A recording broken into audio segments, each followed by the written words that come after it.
Hello, everyone. Leah Wilson, Executive Director of Stand for Health Freedom, a grassroots advocacy center and the voice for the silent majority.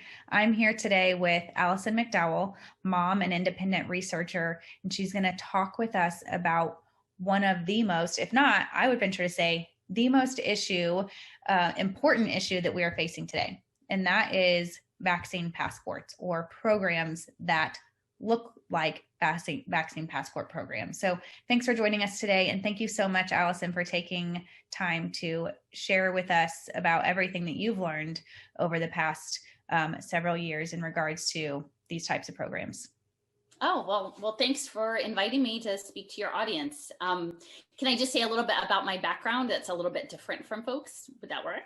That would be great. Okay, so I'm based in Philadelphia, and I kind of came into these issues not from the health perspective side. So I think that's a framing that is useful for people to know. Really, the learning curve over the past, year plus has really steeped me in understanding that health aspect and the wellness aspect. But that was not my primary focus. I actually have been working pretty closely on following money and power around schools and public education and the use of data and predictive profiling and data analytics within an educational setting. But what I've come to realize over the past, since a year ago, March, is that the same playbook is underway in the management of not only of people's cognitive and their mental ways of thinking about the world through the education system, but also their physical bodies and also their mental, health as well. So it's the control mechanism that I learned in school, in as it pertained to school settings. I'm sort of lifting that and applying it to managing people within sort of a medical I call it like a biosecurity state, like medical policing state scenario. And it's very similar. So that's how my lens is a little bit different from probably a lot of people who've their focus is coming from a long-standing position within the health and health freedom community. That's super helpful. And it's good to know that you've been researching the power structures for a while. Not all of us have been immersed in that world. And so being able to learn from you is extremely helpful.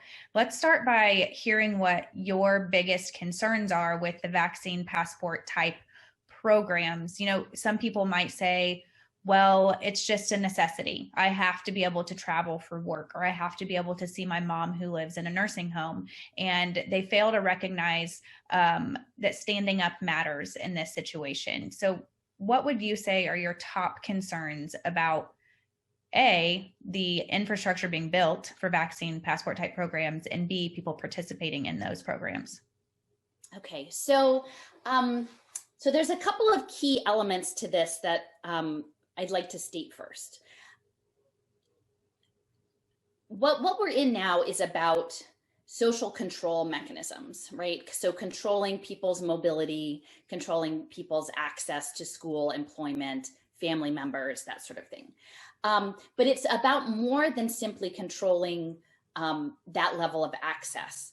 And what is going to be coming on the heels of what we've heard talked about, the fourth industrial revolution, or this great reset, which means very, very powerful interests, many of them with ties to defense contracting and debt finance industries. And these are global companies. This is affecting the whole world. Are imagining a world of the future of work. You might hear that, the future of work, where a lot of that is going to be automated. And then there will be many, many people dispossessed of everything that they knew, both economically speaking, their careers, things that bring them satisfaction. And they know that would cause tremendous unrest. And so the health structure, this health scenario of the past year, is creating a justification to both assign people a unique identifier number.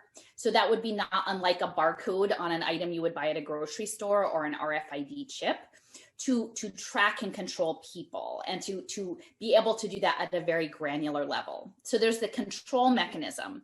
But what would these powerful interests, both in technology and finance and defense contracting and pharmaceuticals, do with all the leftover people if they are successful, and I hope they're not, but if their vision comes to fruition, right, that we're going to have mostly factories run by robots or automation algorithms, what do we do with all of these people besides keeping them from, overthrowing you, because they'd really actually like to have their child to have a human teacher or a human, doctor or nurse, or, a human taking care of their elderly parent in assisted care. They have the control mechanism, but then they're actually going to find a way to commodify people and bet on their lives to keep them busy so that they can't organize and create a different outcome.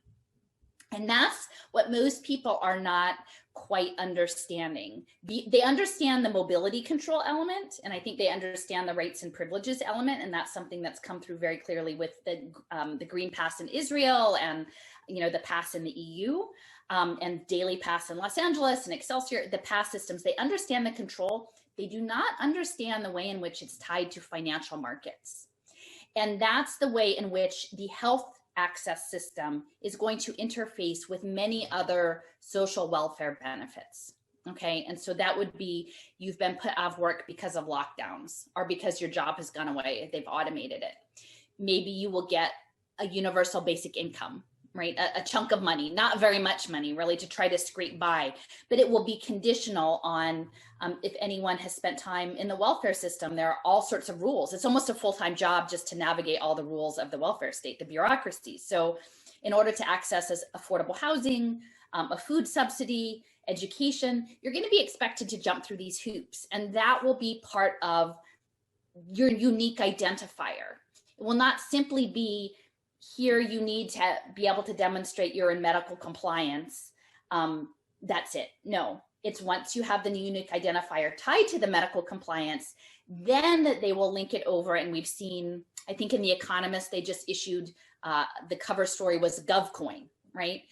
It will not simply ever just stop with your managing your body and managing your health, in air quotes. It will be about managing your access to training, managing your access to food, to housing, to many other situations. And it will all be about essentially predictably profiling you all the time and then monitoring your compliance. And in this way, it's connected to another part of the fourth industrial revolution, which is the rise of smart cities. Philadelphia is a smart city. Indianapolis is a smart city. Many of these are smart cities with sensors that will be your minders. And right now it's your phone would be your minder. And we've seen that with the QR codes and the contact tracing, and these passport systems might live on your phone. But eventually the goal is to have biosensors that will transmit data in real time through these smart technologies and decide how you live in the world. So what the piece I bring, I think a lot of people have a good handle on the concerns around the mobility, but my piece is to say, that's the toe in the door. The toe in the door is to use the threat of state security or national security threat, unless you can, demonstrate that you've followed the medical, prescribed protocols, many of which are funded by the same players that are going to benefit from keeping you contained on the blockchain. You have to have all of these other things. And I'm someone in my 50s, so, they don't care about us so much. What they really want is the children, because the world that they're building is that they want to capture the minds and the bodies of the youth, so that for them in the next 20, 30, 40 years, the future that Davos has imagined, which to me seems almost incomprehensible, will be accepted by them, that they will accept and perhaps embrace all of these limitations. And, so that's sort of the struggle that we're in right now. So you talk about a future that Davos has imagined. Tell me about that. Yeah. Well, when I started out fighting school closures and standardized test scores, which is where I sort of was in 2013, I never imagined that I would have to ultimately pivot into transhumanism, which sounds kind of crazy. Or I would encourage people just to before you had mentioned, do I have any particular credentials? And I don't. My background is art history and historic preservation, and I do research, and then I think about things. So when I was doing this research, I'm finding documents like the Japan's moonshot project, and it's issued by the Japan Science and Technology Agency, which is the government of Japan. And that's backed by SoftBank, which is very a major financial institution that's running the world's largest AI and robotics innovation fund. and Nippon Telegraph and Telephone, which is doing 6G technology, which is like the next phase after 5G that more people are aware of, which is robot to robot communication, right? So you don't just like sort of blow it off like, oh, that's probably crazy, when Japan says by 2050, they're imagining we will exist without a physical mind and body in time and space. Which sounds kind of crazy, right? Like, who would even think that that was an aspirational goal, that we would want to live in a globalized world where we, as a cartoon character, we live online and we pop over and do some work in Brazil for the afternoon, and then we go over to, you know, Oakland, have coffee with our digital friend in a digital room. But we can see how even within Facebook and these rooms and these virtual spaces and this kind of interaction is conditioning us to what's called like telepresence labor, or to really be physically confined in a small geographic area and then live, if you can call that living, through virtualized presence, whether that's actual video or whether it's, you know, they really want to reduce you to an avatar, to a cartoon character. And then you could actually have split personalities. You can have like multiples of you living in other places.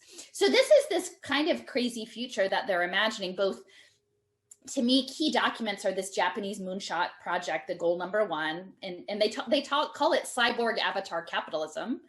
And the second piece is something called the Internet of Bio-Nano Things. So just like put that in your search bar, the Internet of Bio-Nano Things. And this is work that's been done for several decades.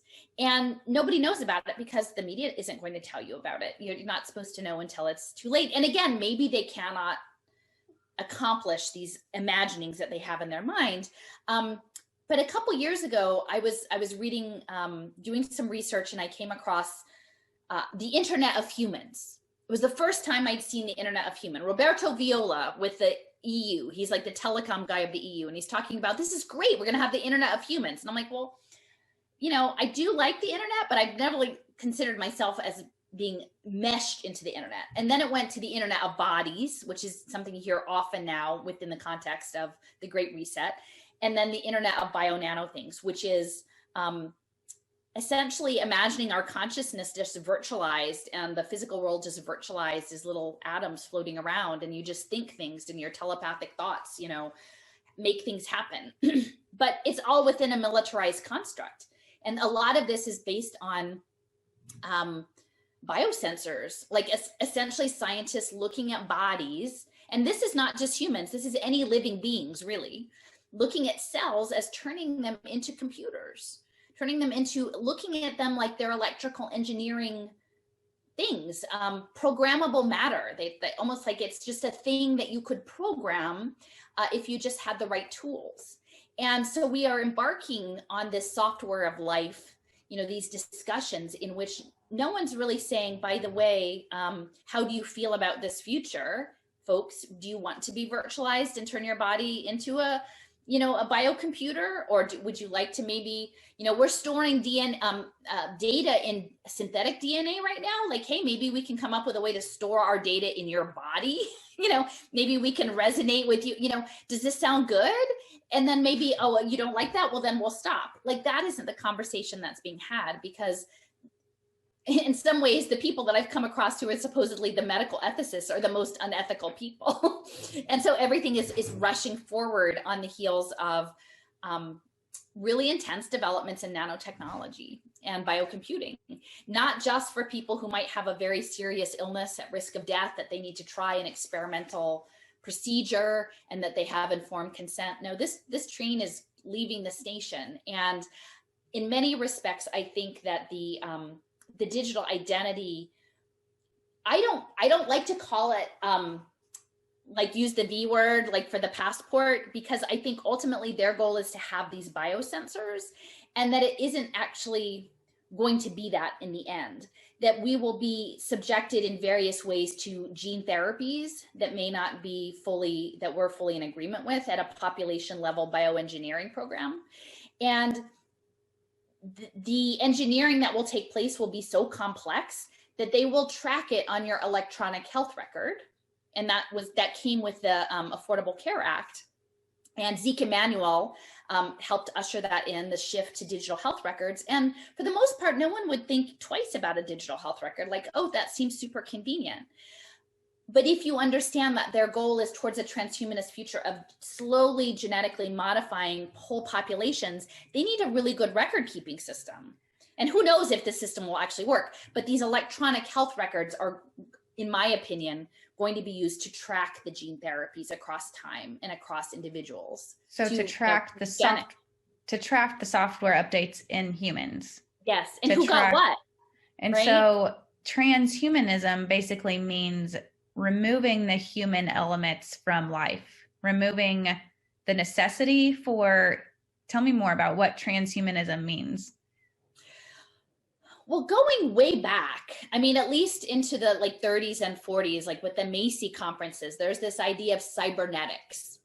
And a lot of the cybernetic work was melding people and machines. And so much of the technology having to do with that work actually came through the Air Force, because if you can imagine a pilot in a cockpit, like their goal was to create you as one with the machine that you were using, which was your plane, right? And often using this plane as a weapon, right? A weapon system. And so it was this unification of how do they design and construct so that you meld with the machine, right? But in that respect, you could still climb out of the plane at the end, right? Like you might have this seamless experience for a time, but you got to climb out of the plane. And then many of these technologies are also framed as dual use. So they'll pick things that, like, how could you be against this? Like very sophisticated prosthetic devices, right? Like sophisticated, if someone loses a limb, and then you have these, extensions, right? You have pacemakers, you have these various medical devices that are enmeshed in your body that nobody would say, well, I think that's a problem. I would prefer someone not have their life shortened and not have a pacemaker. How could you be concerned about that? But much of this R&D is military in nature. And then the shift is also to melding your mind with the machine, because that is what the Internet of Bio-Nano thinks, is that your thoughts, and we've heard this in some of the Great Reset videos, they'll say like, oh, we'll know your thoughts. And so that the electrical signals of your brain function will be projected into space, that your mind might not even be your own at that point. If the biocomputing is into your cells and into your genetic material, again, down the road, which is how they talk about it, do you still have any autonomy over being in the world? And again, knowing that it's not simply humans, it's all of the beings and our responsibility. Because in one of my talks, I talked about the bees, because the bees are sort of central to the whole agricultural, right, and pollination, and that we're part of this web of life on this planet that we share. And the 5G, the EMF are killing the bees, many other, toxins are killing the bee populations. And so they're already developing robot bees. They're saying, oh, we're going to have robot bees. And they said, well, we could use CRISPR technology, which is gene editing technology. Maybe we could make the bees live in all the poison. Wouldn't that be a thing? We'll just re-engineer the bees so they can live in the toxic environment. And in my, and this is something I've learned a lot over the past year from Sayer and Tom Cowan and others about terrain theory, is like we've always understood the issues with environmental contamination, but to me, it's just gotten much deeper, understanding the ways in which toxic environments create stress on people's bodily functions. And that being in Philadelphia, which is an urban environment, one of the first refineries in the country, very heavy petrochemicals, they have no intention of actually cleaning the environment to make the world a better place for other living beings, those in power. They would rather keep contaminating the environment and then re-engineer us and make profit on re-engineering us to live in those toxins, like the bees. So when we speak, I'm trying to sort of speak both. I work in a garden. That's my other job when I'm not doing this, is that the decisions we make today about these interventions are for all of life on this planet, all of natural life that chooses to perhaps not be a cybernetic being with biocomputing. So the choice to not be a cybernetic being depends on our choice not to get the barcode. I mean, is it that simple? Like if we want to push back against losing what it means to be human, losing what it means to be connected and needed, then I guess that means we push back against relinquishing control of our body at the most basic levels. Yeah. I mean, I think bodily autonomy is central. And again, I will say this is someone who was not fully familiar with all these issues really before the pandemic. You know, you don't know until you know, and then you know better and you try to do better. So to me, the decisions we make are for ourselves, but then also potentially a lot of this is about control of the future of reproduction among natural life. And so these choices, I try to remind people it's for those not yet born. Because if the tipping point happens to the point that natural reproduction is no longer an option, then all of the generations that would come after us will not have a choice to make. And that feels pretty profound. I mean, I never thought that I would be living through this kind of moment. But I think that is why it's important to stand. And, you know, I will also say in this moment too, I think there's something energetic about what's happening. And I won't claim to know all of these things either. You know, when I first started, I wrote a few things early on last March and April, and the people with whom it resonated were holistic, like healers, musicians, people of faith, and artists. Like it was those people that connected, and I think it was this energetic sense.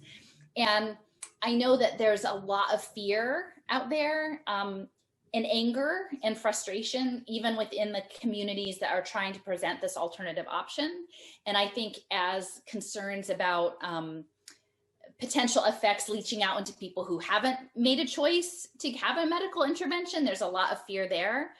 And I would say to face this idea of putting us in a planetary computer, which is this goal, is to put us in their planetary computer initially for to manage our bodies and our minds as part of, you know, social impact finance deals, which I can talk about a little bit more later, and do this transhumanism stuff, but also to manage like almost our energy inputs and outputs, like as a you know, a computing element, as a node of computing in the world that they've just turned into a machine. We actually have to stand together. And so what I'm trying to sort of say is like, how do we figure out how to, like, I'm not writing anybody off at this point, like for the most part. There's some people that would have a hard time coming back in, but like, I think this idea that there's some hard break in inclusionary versus exclusionary, my feeling from my heart is that we need to find ways of bridging and creating entry points, which if we talk about it as a planetary computer system and people's control that goes much broader and bring in the children and the other beings, it decenters the central issue, the immediate health issue that I think is so polarizing and is going to be hard to overcome, and provides people another frame of reference to come together. And even energetically, I think that even people who may have made a choice that wouldn't be the choice that you or I would make can still, they're not lost. I don't feel in my heart that that's something that's a one-off and that those people are just lost. I don't feel that that's true. And I think we should be very cautious about how we speak about it, because they want us fractured so that we cannot come together.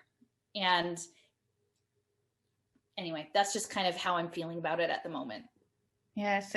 I mean, you're right on. It's like, what is the new system that we are building? What are we passionate about? And that is human thriving.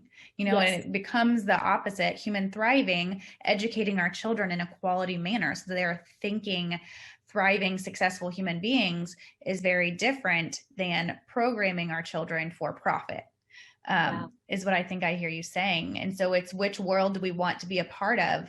And it seems like most global issues, to stand in a manner that allows us to have a new system, a different system than the global issue at hand, it comes down to daily decisions, right? It comes down to, how do we interact with others? How do we engage in civic duty? And, that's where Stand for Health Freedom really comes in, is we truly believe that it still makes a difference whether we unite on certain issues to show exactly how many people care about our children's futures and about our ability to say how we conduct our lives and where we go and how we move, etc. And what I hear you talking about, I'm trying to wrap my head around it, and my head is still reeling to an extent. And it almost sounds like when we were kids, when we played the game Sims, that we will actually be a Sim. So would we be the Sim in the Sims game and the driver of the Sim, or would someone else be driving us? Like, what does that look like? Well, so gamification is a huge piece of all of this. And you had mentioned being in Indianapolis. So even though it's also Eli Lilly, I was focused on Indianapolis because of the Lumina Foundation. And the Lumina Foundation, their focus is on managing human capital.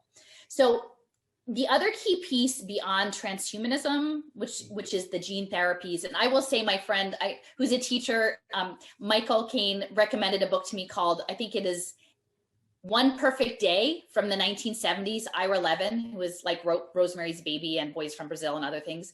Very compelling book about compulsory gene therapies and injections and a technocratic controls planetary system from the 70s. It's a very compelling book, and I would recommend people look into that, because there is a lot. They have been, like, the ideas of this technocratic control system have been around for a long time, the cybernetics, but that specifically has, and you can sense what it means. And this is actually even based on another book called We from the 20s by Yevgeny Zamyatin, which is, again, being a number, living as a number, having no agency, obeying the rules. And I think for people who might say, well, I'm a pretty straight shooter, like I don't get into a lot of trouble, like why should I mind that this thing would happen, is that ultimately these are systems of power and domination. And they can make arbitrary rules that might go against your fundamental values of who you are as a being. And they may not be logical, and they may not make sense. And so once you are put in a system that is almost like a digital panopticon, how do we navigate that, right? Because then we will be forced, they will know, and potentially even know your thoughts, right? Wrong think. When positions are asserted that just go against fundamentally your moral being, like every fiber of your moral being and consciousness or conscience, that's a real concern. And I think that's something that we've seen over the past year, is that rules change, they seem arbitrary, they seem to not necessarily make sense. If you question the rules, then there are draconian consequences. And so things, I had been looking into Bluffdale, which is the giant NSA data center in Salt Lake City, and it holds 100 years worth of data on every person. And they would say, oh, we'll never go into that data unless you come under, suspicion, and then we'll get a FISA order and court order and go in and pull your data, like your 100 years worth of data. And I thought, well, what happens if, you did something like gathering with a group of 20 people that would never 10 years ago have ever caused any concern for alarm, but your digital profile says you're a person who used to do things that are now considered illegal. Therefore you become suspect, even though it wasn't a problem when you did them, but now we have since seen that they're a problem. And for the most part, people are not imagining that their digital profiles, the data dust that they create in their online footprints, would be stored away, off a highway in Salt Lake City, Utah, but it is. And so we need to think about that not only for ourselves, but our kids, because, most of their schools are running through Google Classroom right now.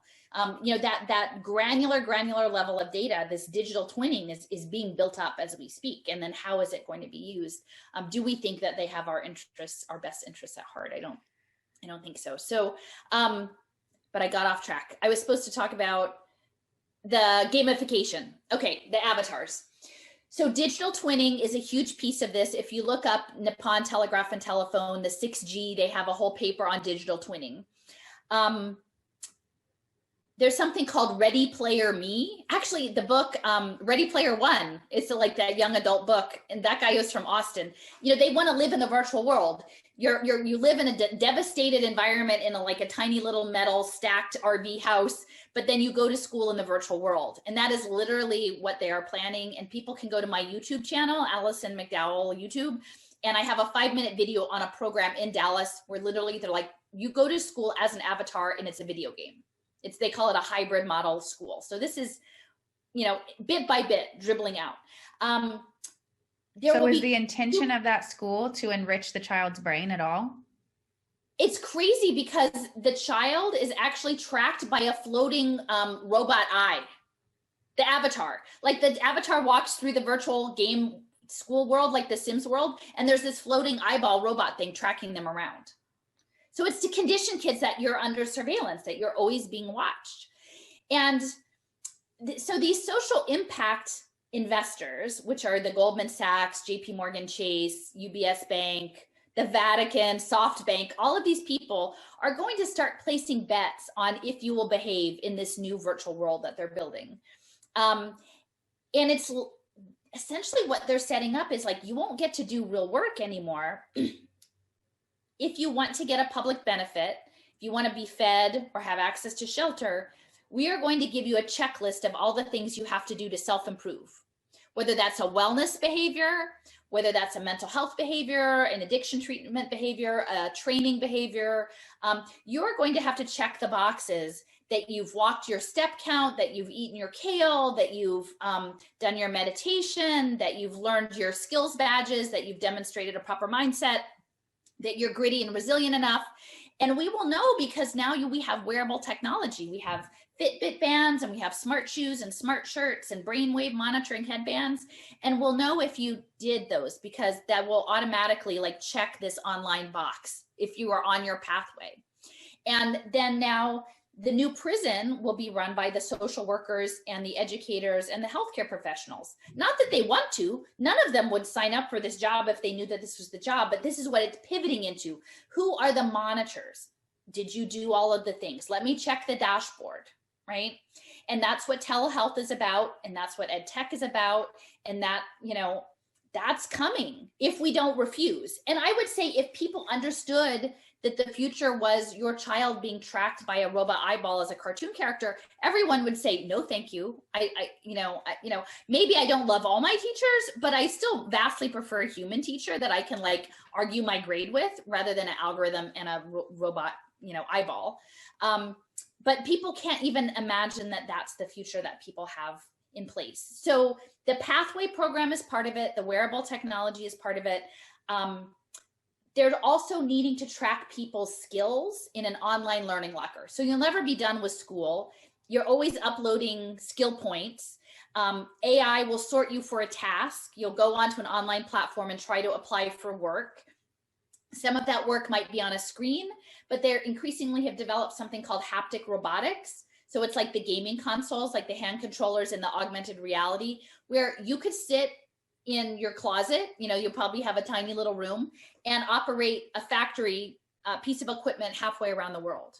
And you will be competing with people in 4 or 5 different countries for the lowest wage to do that work for like a week for a micro contract.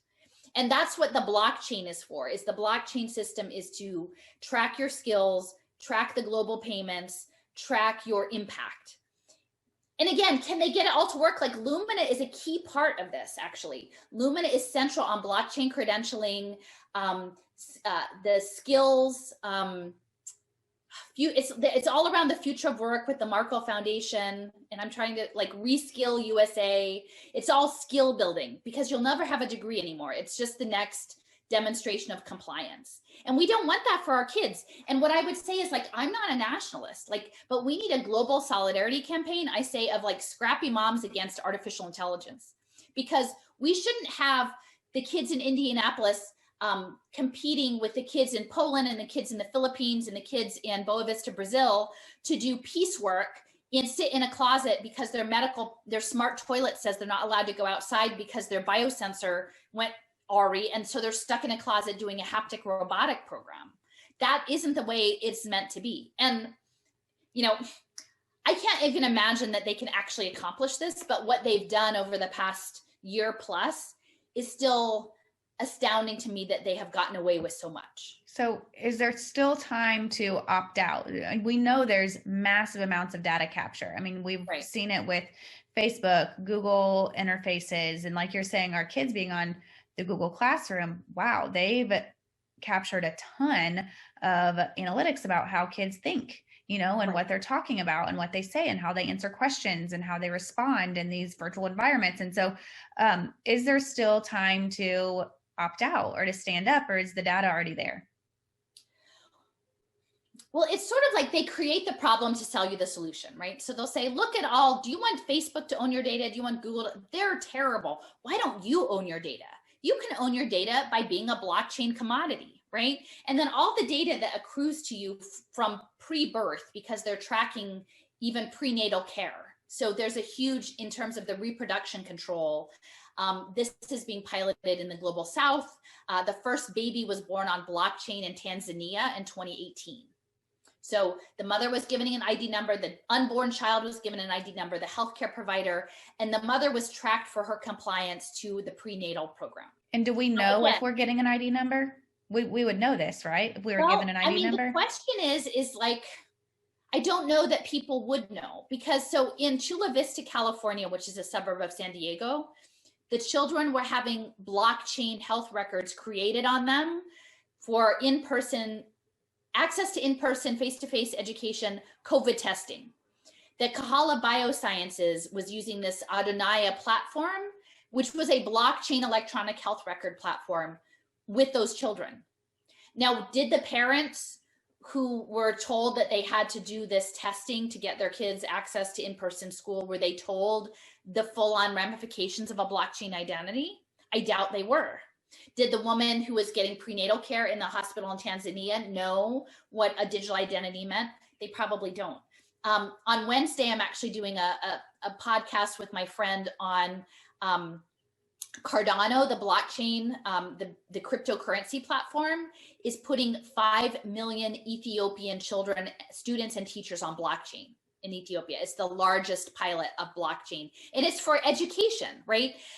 But what I'm trying to say is, before COVID, my framing was that what was coming would come through the education. They would say, here's your learning transcript. If you want to do early college, dual enrollment with the community college, we're going to give you a blockchain transcript. And that was coming out of MIT. That's a tiny smidge of the people in the world, the kids who are in high school right now. They needed the whole world, and they needed it including pre-pregnancy behavior. So if you frame it as a global health crisis, and you can force people under threat of being a national security threat to get the blockchain, that's everybody. Then you've just captured everybody in one go. But that doesn't mean that the education blockchain pilots have stopped. They will just meld. So, oh, here's your medical one. Well, we'll just harmonize it with your education one and your food stamps and your housing voucher.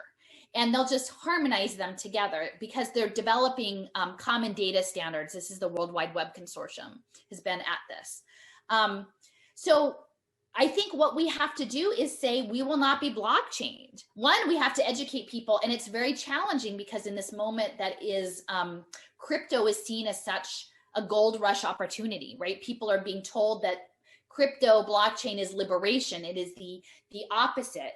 And they're rushing into that without understanding smart contracts, the spatial web, smart cities, the panopticon. They're going to be ambushed, right? Because they'll be like, oh, I thought blockchain was my liberation answer. It's not. And I'm like, no, it's not. So how would you know if you're participating in blockchain? Well, that's a good question. I don't know. Is it necessarily know? Is it a credit card I open? Is it signing up for the vaccine passport program? Well, I think the passport systems will be the entry point. What they most want is to connect your biometrics to it, because it doesn't have to be it doesn't even have to be really highly developed. So in Austin, several years ago, Bloomberg Philanthropies and the Robert Woods Johnson Foundation teamed up to put do a pilot project with homeless, unhoused people in Austin and put them on blockchain. And they said it was for their medical records. What these people got was a laminated card with a QR code that represented their identity. So it's an identity thing. So when someone tries to capture our identity in a centralized location to house data on our personal information. So, okay. So this is becoming and like a little linking your biometrics, like a facial scan. I believe that the Cardano platform, it's called Atala Prism, not prison. Could be prison. That would be obvious. That'd be obvious enough for us. I mean, they are actually connecting it in Tanzania and I believe Kenya through the telecommunications contracts. So it was your cell phone contract that there they were expanding the cell phone access with, it was like a mesh network because they don't have the same level of infrastructure. So it was like a new sort of innovative network to get further reach of telecommunication access into more remote rural areas. And at that point, you would sign up on your contract and you would get, I put a digital identity and it would just say, here, smile for your selfie. And they would capture your facial recognition information. And so the Clear ID at the airport, you know, when you're in the airport these days, you see Clear ID, they can scan your eyes and you can bypass the security. Exactly. And then, I mean, even IDEMIA, which is part of the airport insurance access, like and I know in the airports I've flown in recently, all of the kiosks are changed to IDEMIA, and they're based in France, but they're connected again with digital twinning companies. So part of it is, I feel like it's education because people don't even know what they don't know, and or they understand half the story, and sometimes understanding only half the story, like with blockchain, is more dangerous than actually like knowing nothing because you're operating not on a complete picture. Is that there's an energetic and spiritual component to some of this too. Like if you just, other than the fact that perhaps these people have totally overreached, played their hands, that they're bluffing, that they don't have the capacity to implement all the things that they're talking about implementing. Like maybe they don't have the power to actually run all these blockchain, you know, because it's incredibly energy hogging. Maybe the satellites won't really work. Like a lot of it's kind of crappy. Excelsior Pass is sort of crappy, but I think some of that, there may be crappy pilots to say, oh, we need a national identity system, right? Oh, Excelsior Pass doesn't work in Florida. Well, then I need my own, we need a national system. But that there's stuff happening beyond the material world. I don't know. And then maybe that sounds a little corny, but I don't think it's supposed to end like this. I don't think that it's supposed to end with the bees on blockchain and us on blockchain and, you know, tracking the food spores on blockchain. Like, I don't think that that's how it is, but those of us who recognize it have to refuse it and say no. And I think for me, my principled position is refusing it, understanding our struggle for freedom is bound up in long-standing systems of domination, particularly in the United States, that are connected in with both the histories of enslavement and histories of dispossession of indigenous people. So there's this larger reckoning as we struggle for what we want for the future of our children and the unborn and the other beings, is that there's this legacy that is not yet dealt with. And not to say that we need to deal with it in a very superficial way, but from a spiritual way, like we actually have to put the pieces together and know we got here. There's a through line of how we got here. And it was that some people are more disposable than other people. And now in the robot world, in the transhumanism world, almost all of us are disposable, except for the Michael Bloombergs and Bill Gates and Piero Meteors and their data analysts and their robots. And so knowing that, when you say they, that's who you're talking about then. I would say, when I say they, I would say, look at the Impact Management Project. Just go online. All of this is connected to the United Nations Sustainable Development Goals, which sound great until you understand that they're really being run through the panopticon. It's about imprisoning life on the planet to develop data to run these sensor networks and these impact finance deals. It's 2,000 of the world's largest asset holders. And so, like, even a lot of us are indirectly connected. If you have a pension fund, like they're going to be invested in human capital bonds that are putting people on wellness pathways and making them walk their step counts and do mental hygiene training. And so we all have to say, like, no, we're not doing this. It's so much more complicated than simply, is this company doing good environmental practice or not using slave labor? It's going to be way more complicated. And much of it is wrapped in very progressive, lovely sounding language. Wow.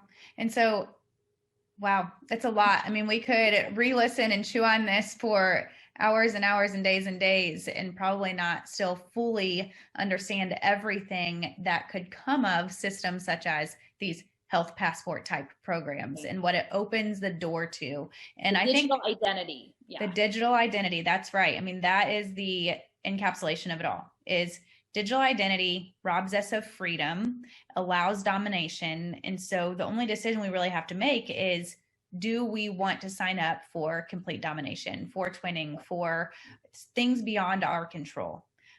Signing up for things, enlisting ourselves and our future generations in things that are far outside of our control, or freedom is on the other side of that. And I think that freedom has become a word that sounds cheap or sounds selfish, but when you compare it to what the alternate reality could be, it reminds us that it's worth fighting for. And so thank you so much for making that crystal clear. And I want to I would say being a good relative, for me, that's where it is, that because I think in some ways it is our interconnectedness that is really both autonomy and interconnectedness and mutual obligation that we have. Do we want to allow this beautiful planet to be transformed into a computer? Or do we want to fight for something that is a more sacred view? And whatever your faith practice is, whatever, like, are we something that can be reduced to a computer or not? And knowing that the people who are running the computers are people who are really predators. It's a predator system that's militarized and running on debt and transhumanism, right? And so we are powerful. We are incredibly powerful in all of this. We should not underestimate that, especially if we come from a place of love. And it's hard in this place of fear and anger to get there. But I think coming from a place of love and connection is really going to be key. That's great. The interconnectedness and valuing that and the sacred relationships, like your parent-child relationships, is where we stand, especially with Stand for Health Freedom. We hold that as a sacred relationship, specifically the parent-child relationship, the relationship between you and your God. We hold that sacred. The relationships between you and your own body, we hold that sacred here at Stand for Health Freedom. And so that interconnectedness is extremely important as we step forward. And like Alison said, do we want to be reduced to a computer? Do we want our existence and our planet to be reduced to something that is a computer system? So please take heart and know that when you hear these types of things, like Alison said, we are powerful. There are things that we can do. We are a growing voting block of over 250,000 at this point with Stand for Health Freedom, and you can join, and you can also take action if you've already joined that growing voting block. So you can say no to these digital identities and to the vaccine passport type programs. So thank you so much, everyone, for joining us today, and be sure to share this with your friends.